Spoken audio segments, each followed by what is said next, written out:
அனைவருக்கும் இனிய காலை வணக்கம்.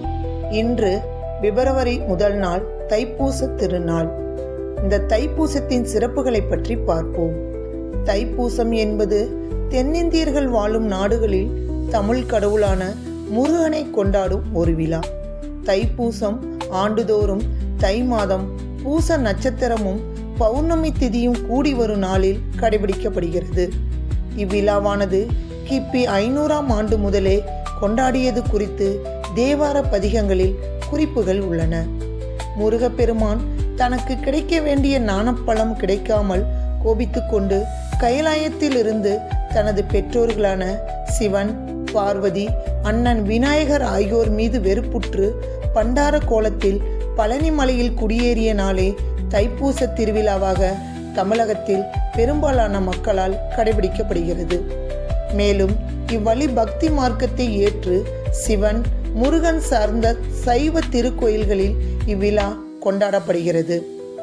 குன்றிருக்கும் இடமெல்லாம் குமரன் இருக்கும் இடம் என்பார்கள். அதுபோல முருகன் கோயில்கள் அனைத்திலும் மிக முக்கியமான விழாவாக தைப்பூசம் கொண்டாடப்பட்டு வருகிறது. தைப்பூசம் நன்னாளில்தான் உலகில் முதலில் நீரும் நீரிலிருந்து உலக உயிரினமும் தோன்றியதாக புராணங்கள் குறிப்பிடுகின்றன.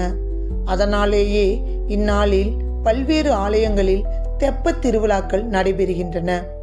முருகப்பெருமானுக்கு சூரனை வதம் செய்ய பார்வதி தேவி தன் சக்தி முழுவதையும் கொண்டு உருவாக்கிய பிரம்ம வித்யா என்ற வேலை வழங்கி அருளிய நாள் இது.